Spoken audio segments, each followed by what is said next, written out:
Hello everyone, আজকে আমি চলে এসেছি গৃহপ্রবেশ মুভিটা দেখতে। সিনেমাটা রিলিজ করার সময় থেকেই সিনেমাটা দেখার একটা আলাদাই উন্মাদনা ছিল, বাট নানা রকম ব্যস্ততার মধ্যে দেখা হয়ে ওঠেনি।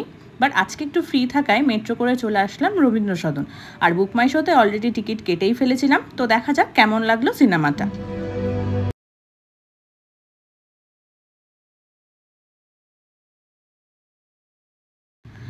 সিনেমা দেখে বেরিয়ে ফার্স্ট যে রিয়াকশনটা মাথায় আসলো সেটা হলো অপূর্ব।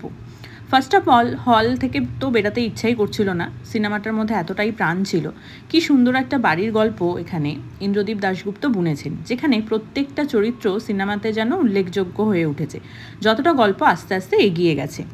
আর সব থেকে মেন কথা, ডিরেক্টর সিনেমাটা ঋতুপর্ণ ঘোষকে ডেডিকেট করে বানিয়েছেন। আর ঋতুদার ছবিতে তিনি যে সুন্দর করে একটা নারী মনের গল্প বলতেন, এখানেও ডিরেক্টর তার কোনো খামতি রাখেননি।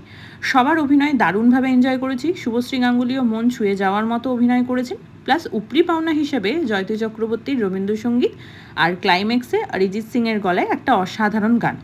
তো সব মিলিয়ে খুব ভালো একটা মুভি অনেক দিন পর দেখলাম। তোমরাও যারা যারা দেখেছো তাদের কেমন লাগলো আমাকে অবশ্যই জানিও, আর যারা দেখোনি চটপট দেখে ফেলো। And follow me for more.